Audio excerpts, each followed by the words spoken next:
ஹரியோட அப்பா கிட்ட நான் சொல்கிற மாதிரி செய்யுங்க, இந்த கல்யாணத்தை சண்முகமே நிறுத்திடுவான், அவன் கோவக்காரன் அப்படின்ற மாதிரி அவர் ஒரு ஐடியா கொடுக்குறாரு.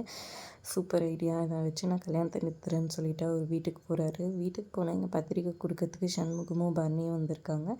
பரணி ஆல்ரெடி சண்முகத்துக்கிட்ட ஒரு ஃபோட்டோ கொடுத்து பேக்கெட்டில் வச்சுக்கோ, உள்ளே போயிட்டு அவர் என்ன கோவமாக பேசினாருன்னா இந்த ஃபோட்டோ எடுத்து பாரு, தன்னால் அவன் கோவம் அடங்கிட்டோன்ற மாதிரி சொல்லி கூட்டிகிட்டு போகிறாங்க. போனோன்னே பத்திரிக்கை கொடுக்கலான்னு அறிவியும் அவங்க அம்மாவையும் கூப்பிட அவர் ஏதோ வேண்டாம் வெறுப்பாக இது பண்ணுற மாதிரி அறிவோட அப்பா வந்திருக்காங்க பாருங்கள் அப்படின்னு சொல்லிடுறாங்க. எங்கே வாங்க வந்து வாங்கிக்கங்கன்னு சொல்கிறாங்க.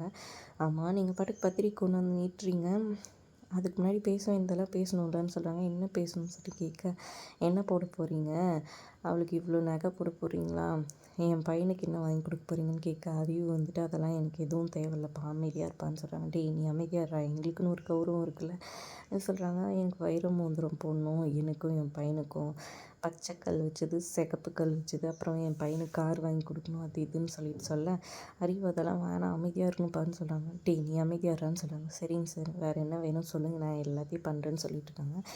அவளுக்கு இது 2வது கல்யாணம் தானே, அதிகமாக தான் பண்ணணும் சொல்கிறாங்க. இப்போ ஆல்ரெடி 25 சவரன் இருக்குது, இன்னும் வேணும்னாலும் நாங்கள் பண்ணுறோன்ற மாதிரி பரணி சொல்கிறாங்க. இதனால் சண்முகம் செம கோபமாயிடுறாரு. ஃபோட்டோ எடுத்து பாருன்னு சொல்ல, ஃபோட்டோவில் ரத்னாவோட ஃபோட்டோ இருக்குது, அதனால் அமைதியாகிடுறார் அவர்.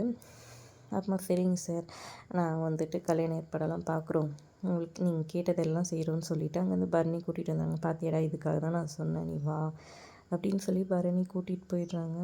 செம்ம போதும், எனக்கு நம்ம இதெல்லாம் சரியாகவே படலன்னு சொல்லிட்டு இருக்காங்க. இன்னொரு பக்கம் இங்கே வெங்கடேஷன் டிஐஜி வைத்தியந்தி வீட்டுக்கு போய் சண்டை போட்டிருக்காங்க. என்னங்க நீங்கள் அந்த கல்யாணத்தை எப்படியாவது நிறுத்துங்க, என் பொண்டாட்டிக்கு கல்யாணம் நடக்கலாம்னு சொல்கிறாங்க. ஏய் யாரா நீ, லூசரா நீ, இது 10 வருஷத்தோட கோவம்டா, ஒரு வேளை ரத்னா கல்யாணம் நின்றுச்சுன்னா வீரா கல்யாணமும் நின்றும், அது நடக்கக்கூடாதுன்னு நடந்தே ஆகணும் கல்யாணன்ற மாதிரி வைஜெயந்தி சொல்லிட்டு இருக்காங்க.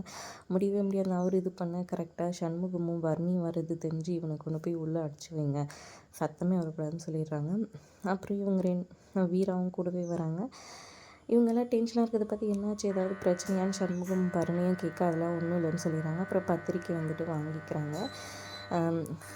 உள்ளேருந்து ஏதோ சத்தம் வர மாதிரி இருக்கேன்னு சொல்லிட்டு கிச்சன் பக்கமாக காமிக்க, அதெல்லாம் ஒன்றும் இல்லை, ஒரு நாய் வாங்கியிருக்கோம், என் ஃப்ரெண்டு அவங்க கொடுத்துட்டு போயிருக்காங்க, அது ரொம்ப அக்ரெசிவாக இருக்குது அப்படின்றதான் சொல்கிறாங்க. எனக்கு டாக்னால் ரொம்ப பிடிக்கும், நான் போய் பார்க்குறேன்னு வீரா சொல்ல, அதெல்லாம் வேண்டாம் அமைதியாரு, அது ரொம்ப இதுவாக இருக்குது, அதனால் வேணான்ற மாதிரி சொல்லிடுறாங்க. அப்புறமா டவுட்லேயே இருக்கிறாரு சண்முகம், ஏதோ சத்தம் இருக்கேன்னு சொல்லிட்டு சரின்னு சொல்லிட்டு டீ போட்டுட்டு வர சொல்கிறாங்க. வீரா நான் போய் போட்டு வரேன்னு சொல்கிறாங்க. அதெல்லாம் வேண்டாம் அப்படின்ற மாதிரி தடுக்கிறாங்க வைஜெயந்தி. ஏன் இந்த வீட்டுக்கு தானே மருமகளாக போகிறா, போட்டுட்டு வரட்டும்னு மாதிரி பரணி சொல்ல, இல்லை அதெல்லாம் வேணாமா போட்டுட்டு வருவாங்கன்னு சொல்கிறாங்க. இல்லை எங்களுக்கு டைம் ஆகுது, நாங்கள் போகிறோன்னு சொல்லிட்டு சண்முகம் சொல்லிட்டு அங்கே வெளியே வரார்.